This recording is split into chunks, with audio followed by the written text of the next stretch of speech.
At the deepest level of the human mind, there is a room most people spend their entire lives avoiding. It is not a physical room.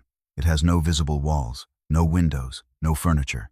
Yet we know it exists because we feel its presence whenever a forbidden question rises within us. It is the hidden chamber where we imprison doubts that threaten our identity, suspicions that disturb our peace, and thoughts that could separate us from everything we have been taught to trust. Most of the time, we do not enter this room. We reinforce its door.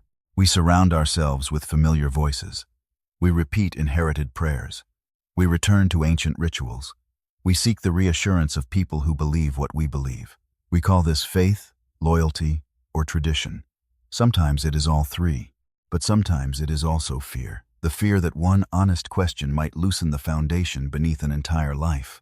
And perhaps no question is more dangerous than this. What if the God you were taught to worship was created by human beings, not merely misunderstood by them, not imperfectly described by them, created by them? For millions of people, even allowing such a possibility to enter the mind feels like betrayal. Sacred scriptures have survived for thousands of years. They have shaped civilizations, inspired works of art, comforted the dying, justified sacrifices, created communities, and given meaning to generations of suffering. To question their divine origin can feel like questioning the lives of parents, grandparents, teachers, and ancestors who trusted them. Yet approximately 3.5 centuries ago, a young man in Amsterdam decided that inherited reverence could not excuse intellectual dishonesty. He descended into that forbidden room. He examined the doubts others had buried, and what he found cost him almost everything. His name was Baruch Spinoza. In 1656, Spinoza was only 23 years old. He had published no book, founded no movement, and held no public position. He possessed no army, no wealth, and no political authority. He was simply a young thinker with a disciplined mind and an unwillingness to pretend that contradictions disappeared merely because they appeared inside a sacred text. That refusal was enough to turn his entire community against him. His family ties were broken. Former companions were forbidden to speak with him. Members of the community were instructed not to remain beneath the same roof as him, not to approach him, not to assist him, and not to read anything he might write. In a single public declaration, the world that had formed him attempted to erase him. But what had he done? He had asked questions. He had read too carefully. Spinoza had been raised within Amsterdam's Portuguese Jewish community, a population formed largely by families who had fled the persecution of the Iberian Inquisition. These people understood what it meant to have one's identity threatened. Their religious traditions were not abstract theories. They were vessels of survival. Scripture connected them to ancestors who had endured exile, forced conversion, humiliation, and death. To preserve the sacred texts was therefore to preserve a people. Spinoza entered this world not as an outsider, but as one of its most promising sons. He studied Hebrew, scripture, rabbinic interpretation, and the intellectual traditions surrounding the Torah. His teachers saw unusual ability in him. He possessed the kind of mind that could remember complex arguments, recognize hidden relationships, and move quickly through difficult material. But the very education meant to secure his loyalty gave him the tools to challenge what he had inherited. He knew the texts too well. He understood the accepted explanations, but he also recognized where those explanations seemed designed not to clarify a difficulty, but to prevent anyone from examining it further. Whenever a contradiction appeared, he was told that divine mysteries exceeded human reason. Whenever a historical problem emerged, he was encouraged to trust the authority of tradition. Spinoza listened. Then he continued investigating. He did not discover a secret manuscript hidden in a forbidden vault. He did not receive a supernatural revelation. No angel appeared to him. No ancient prophet whispered into his dreams. He simply noticed what was already written. He saw passages describing events that appeared to have been composed long after those events occurred. He saw geographical names that seemed to belong to later periods. He noticed changes in vocabulary, style, and the names used for God. He encountered repeated stories whose details did not entirely agree. These were not merely isolated copying errors. To Spinoza, they were structural signs, seams, indicating that the text had been assembled from different traditions by human editors working across different historical periods. A believer usually approaches Scripture searching for wisdom, consolation, guidance, or divine presence. The reader is not encouraged to treat the page as a historical artifact. When something appears inconsistent, faith supplies an explanation before investigation has begun. Perhaps the difficulty is only apparent. Perhaps the translation is inadequate. Perhaps God has concealed a deeper harmony that the human mind cannot yet perceive. Spinoza refused to begin with the conclusion he was expected to defend. He treated the biblical text as he would treat any other ancient document. He asked when it was written, who might have written it, what language it used, what political circumstances surrounded its formation, and what interests its authors may have possessed. The moment he did this, the sacred surface began to crack. Behind the voice, traditionally presented as divine, he perceived human voices, scribes, priests, editors, rulers, communities, and storytellers. These people were not necessarily conscious deceivers. They may have sincerely believed the traditions they preserved. But sincerity does not transform human authorship into supernatural dictation. Spinoza's analysis eventually concentrated on several revealing passages. 3 of them, in particular, expose the central problem with unusual clarity. One describes the death and burial of Moses, even though Moses was traditionally said to have written the book containing the description. Another refers to the Canaanites as having been in the land at that time, language that appears to come from an author writing after their dominance had ended. The third describes God as possessing a face, a hand, and a back, a bodily being moving through space rather than the infinite, incorporeal reality later theology would proclaim. Individually, each passage may seem small. Together, they create an unsettling pattern. They suggest that the text was not delivered whole from beyond history. It emerged within history. It bears the limitations, assumptions, memories, and political conditions of human communities. And if the image of God contained in Scripture was shaped by those communities, then another question becomes unavoidable.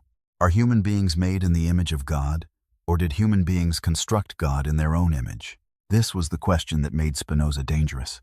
Not because he wanted to destroy meaning, but because he refused to purchase meaning at the price of truth. And before we examine the 3 verses themselves, we must understand why a few lines of ancient writing could provoke an entire community to pronounce one of the most severe condemnations in its history. The controversy surrounding Spinoza cannot be understood apart from the century into which he was born. The 17th century was not an age in which religious disagreement remained confined to lecture halls. Europe had been torn apart by conflicts between Catholics and Protestants, each claiming that its interpretation of divine revelation possessed absolute authority. Cities were destroyed. Populations were displaced. Men, women, and children died because different groups read the same sacred traditions in incompatible ways. The 30 Years' War had left enormous regions scarred by famine, disease, and violence. The Inquisition continued to pursue those accused of heresy. Galileo had been forced to renounce publicly the claim that Earth moved around the sun because ecclesiastical authorities believed the new astronomy threatened Scripture. In such a world, questioning the Bible was not simply an intellectual exercise. It could be treated as an attack on public order. If Scripture came directly from God, then rulers and religious institutions could present their commands as extensions of divine will. A law grounded in human judgment could be debated. A law grounded in revelation demanded obedience. This is why authorship mattered. Traditional teaching held that Moses had written the first 5 books of the Bible, the Pentateuch. Moses had received the law from God, and the text preserved that revelation. The chain appeared secure. God spoke, Moses recorded, and later generations inherited. Break that chain, and the authority of the entire structure becomes uncertain.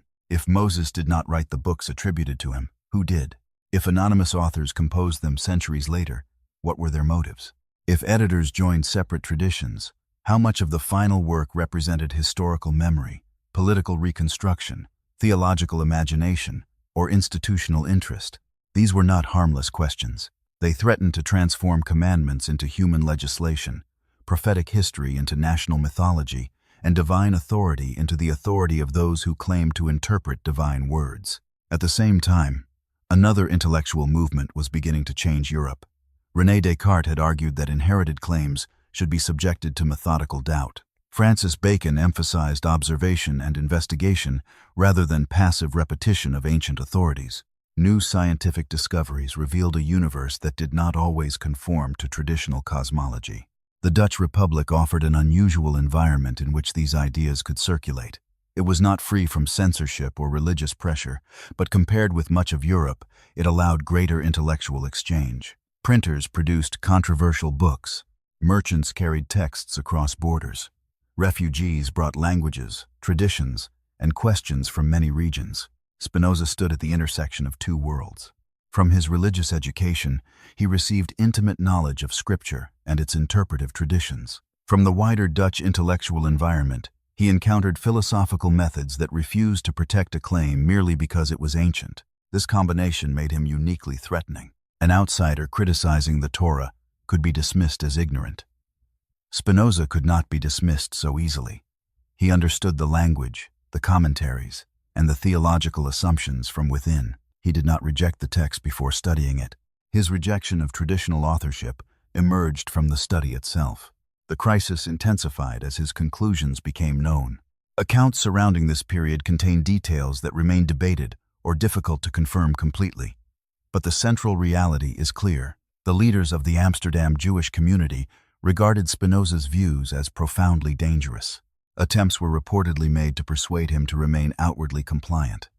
According to later traditions, he may even have been offered financial support if he agreed to preserve appearances and remain silent. Spinoza refused.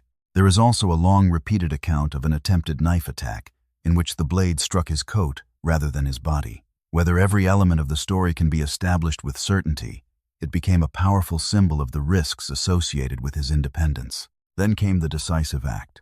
On the 27th of July, 1656, a cherem, a formal ban of excommunication, was pronounced against him. The language was severe. He was cursed by day and by night, when rising and when lying down, when entering and when leaving. Members of the community were forbidden to communicate with him, shelter him, assist him, or read his work. What makes the event especially remarkable is that Spinoza had not yet published the books that would make him famous.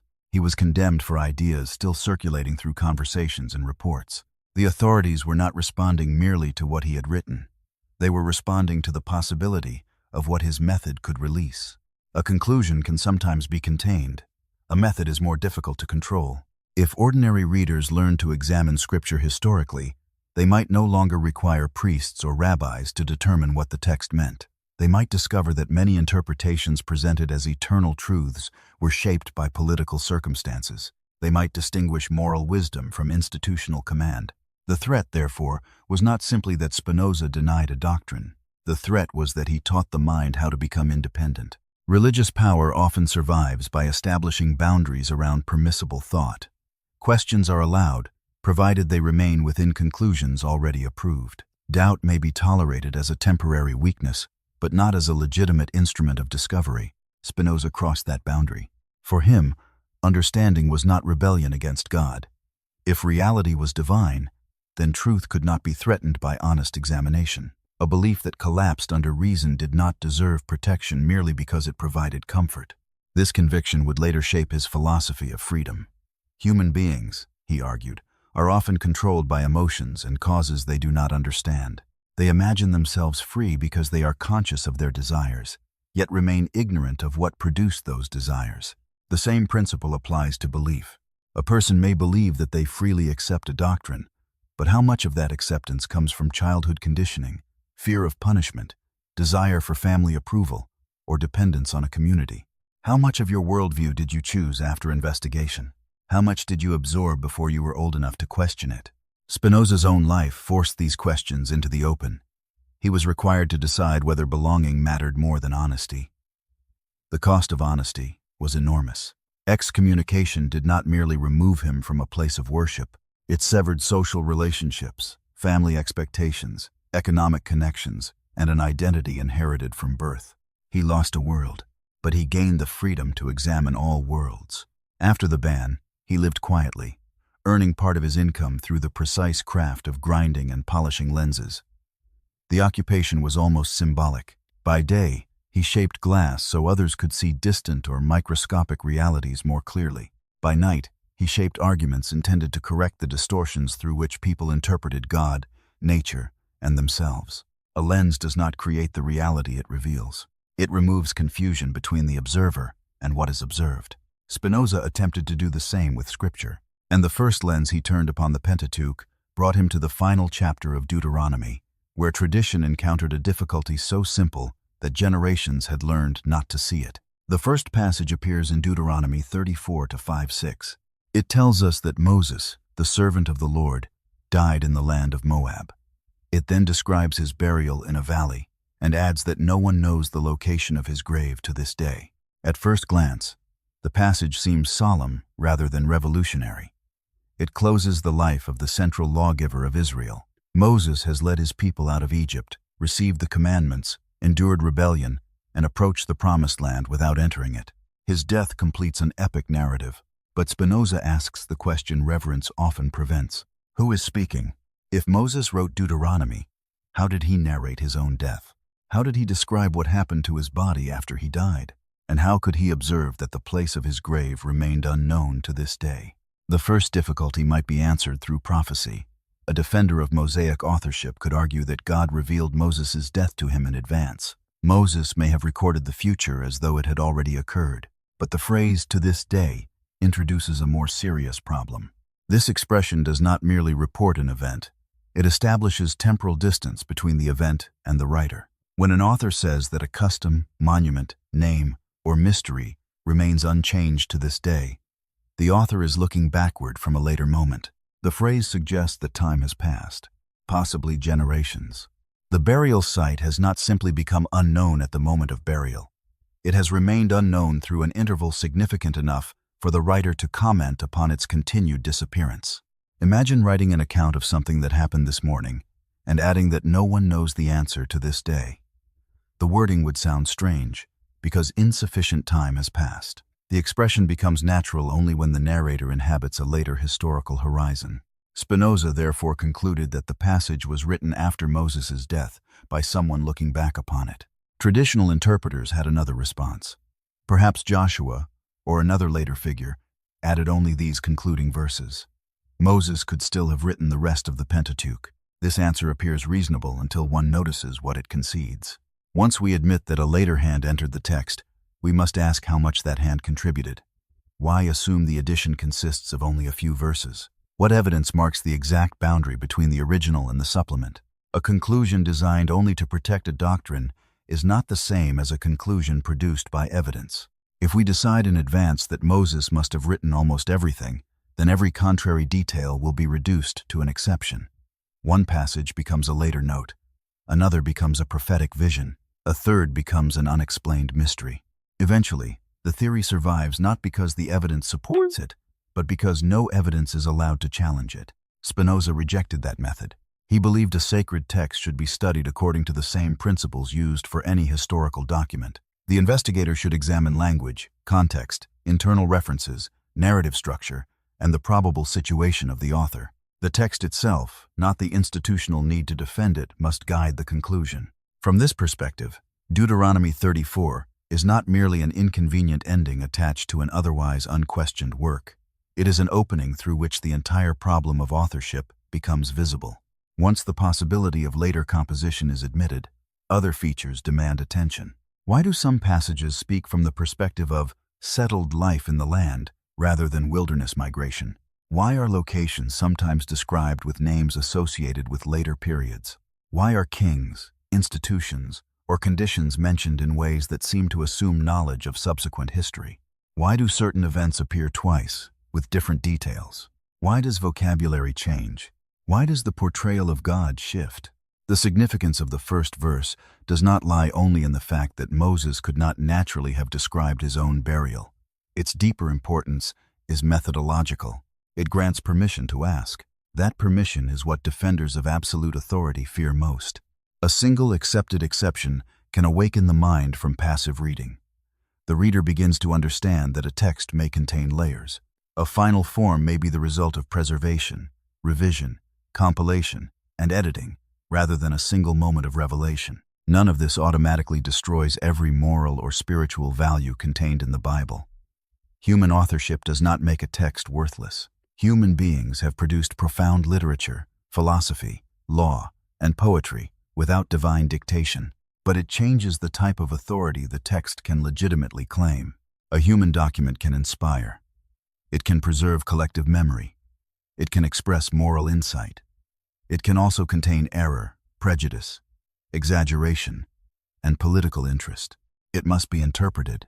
It must be evaluated. It cannot escape judgment merely by declaring itself sacred. And here Spinoza's biblical criticism begins to connect with his wider philosophy. Human beings often become passive before ideas they do not understand. An inherited belief gains power because it appears external, eternal, and unquestionable. Once we understand its causes, how it arose, who transmitted it, what fears preserve it, its emotional force begins to change. Understanding does not always eliminate belief, but it transforms obedience into examination. Consider how many authorities in your life depend on a story about their origin. Nations appeal to founding myths. Institutions present customs as timeless. Families preserve rules whose original purposes have been forgotten. Individuals defend identities created by experiences they scarcely remember. When the origin remains hidden, the rule feels inevitable. When the origin becomes visible, alternatives appear. This is why the phrase, "to this day," carries greater weight than its few words suggest. It reveals a narrator standing at a distance from Moses, and behind that narrator, it reveals the possibility of a human history of composition. The verse does not shout its challenge. It whispers. Most readers pass over it because they are listening for commandments, miracles, and moral lessons. Spinoza listened for the position of the writer. He noticed the temporal fingerprint left within the sentence. Once noticed, it cannot easily be forgotten. Perhaps you had read the death of Moses before and never considered who was describing it. That is not evidence of carelessness. It reveals how strongly expectation governs perception. We usually see what our interpretive framework prepares us to see. A sacred book is approached as sacred. A historical document is approached as historical. The same words can appear different depending on the question brought to them. So pause here and examine your own reaction. Do you feel curiosity? Resistance? Anger? Do you immediately search for an explanation that will preserve the traditional conclusion? If so, ask yourself whether the explanation arose from the evidence or from the emotional need to protect what you already believe. There is no shame in feeling threatened. Beliefs connected to identity cannot be separated from emotion by command. Spinoza's point was not that we should become cold machines. It was that we become freer when we understand the causes of our reactions. The first verse shows a writer living after Moses, yet a defender may still insist that only the ending of Deuteronomy came from a later hand. Spinoza therefore moved away from the burial scene and searched deeper within the body of the Pentateuch. There, in the story of Abraham's journey through Canaan, he found a phrase even quieter than the first and perhaps more difficult to explain away. Genesis 12 describes Abraham entering the land of Canaan after responding to the divine command to leave his homeland. The narrative follows him through the territory, mentioning places that would become significant in Israel's later memory. Then, almost casually, Genesis 12-6 adds a brief observation. The Canaanites were then in the land. The sentence appears harmless. It may seem like nothing more than geographical context. Abraham entered Canaan at a time when the land was inhabited by Canaanites. But Spinoza noticed the word, then. A temporal marker can reveal the position of a narrator with extraordinary precision. When we say that certain people lived then in a place, we usually contrast that earlier condition with the present. We imply that they no longer live there now. If the condition still existed, the remark would often be unnecessary or would be expressed differently. Suppose you stand in a city currently inhabited by its citizens and write, "The citizens were then living in the city." The statement sounds unnatural because the situation continues. But if you write after the population has disappeared or been displaced, the sentence becomes meaningful. It distinguishes the time of the story from the time of narration. According to the traditional biblical chronology, Moses lived before the Israelite conquest of Canaan. During his lifetime, the Canaanites still occupied the land. The conquest associated with Joshua would occur only after Moses' death. Why, then, would Moses write that the Canaanites were then in the land? From his supposed historical position, the Canaanites were not merely there in Abraham's time. They were still there in Moses' time. The phrase makes greater sense if it was composed by someone living after the period in which Canaanite control had ended. Such an author could look backward and explain that when Abraham traveled through the territory, the land still belonged to another people. The sentence becomes a small window into the narrator's present. Unlike the account of Moses' death, Genesis 12-6 cannot be dismissed simply as a concluding note added after the lawgiver's lifetime. It appears within the central narrative of Genesis. If a later perspective is present here, then later composition or editing reaches into the body of the text. Apologists may again appeal to prophecy. God could have revealed to Moses that the Canaanites would one day be removed.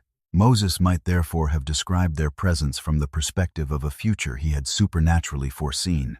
But Spinoza recognized the methodological danger.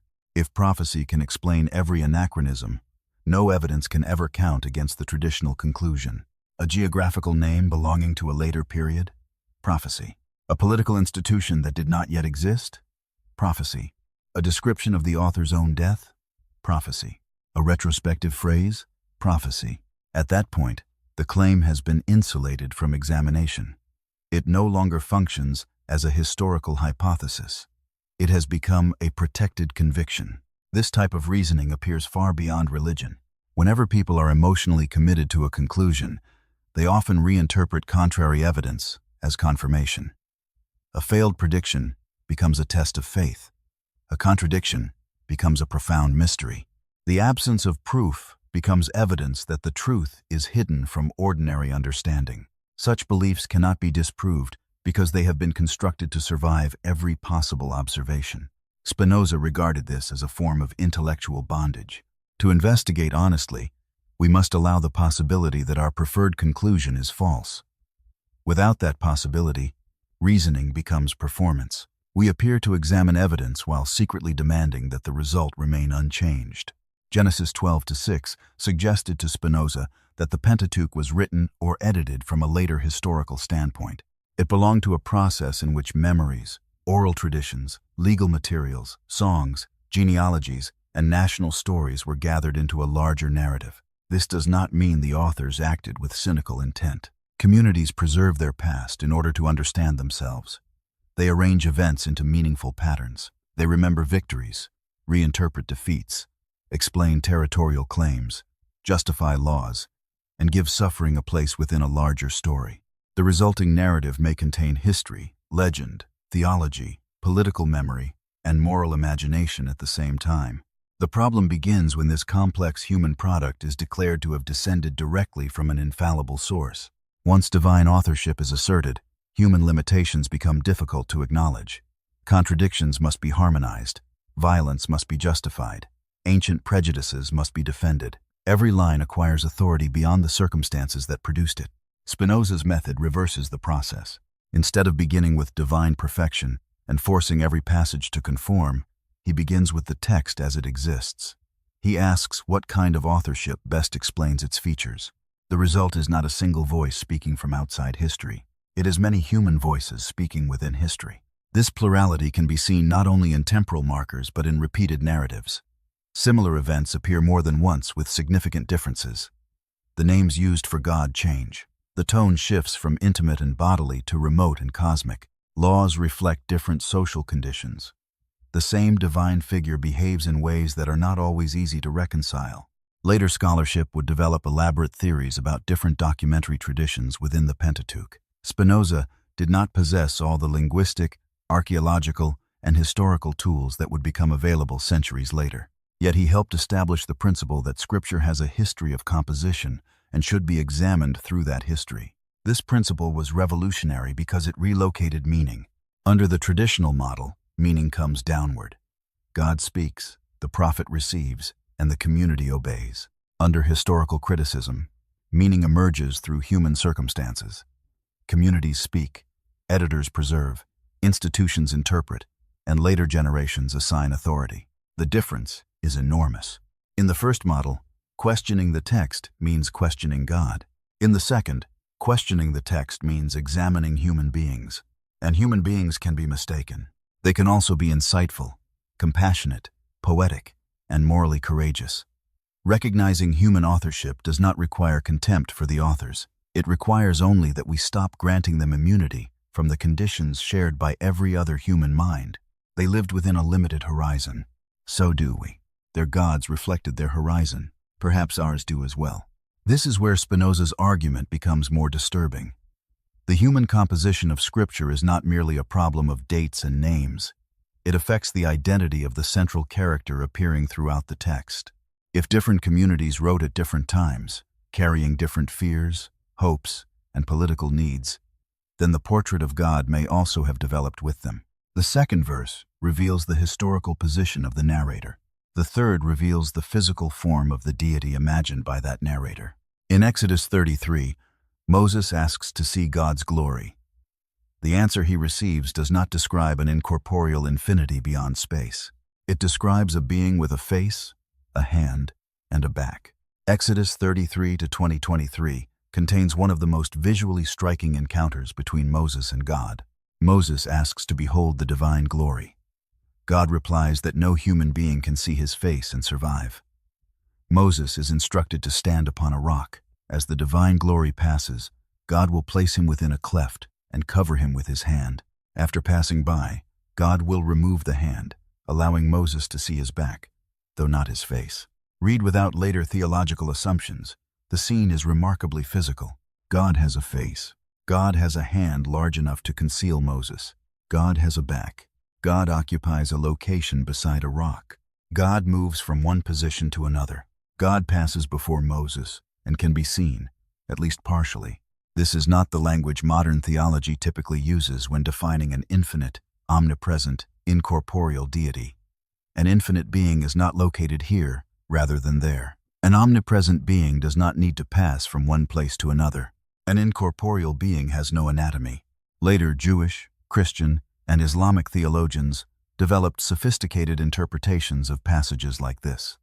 They argued that bodily language should be read metaphorically. Scripture speaks of God's hand to describe power, God's face to describe presence, and God's back to communicate a limited human perception of divine reality. Such interpretations can be philosophically refined, but Spinoza asks a historical question rather than a doctrinal one. Is this what the original authors meant? Or are later interpreters imposing an abstract theology upon a text produced by people who imagined God in bodily form? Ancient religious cultures frequently describe divine beings as possessing bodies. Gods ate, walked, fought, desired, became angry, occupied temples, and appeared on mountains. Their bodies were more powerful than human bodies, but they were bodies nevertheless. The early Israelite imagination developed within this wider ancient environment. Its writers did not think in the language of later metaphysics. Their God could descend, speak audibly, smell sacrifices, become jealous, express regret, and respond emotionally to human actions.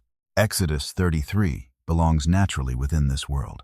The author portrays a powerful deity whose full appearance would overwhelm a human observer, but whose physical form can still be described. The prohibition against seeing God's face does not necessarily deny that a face exists.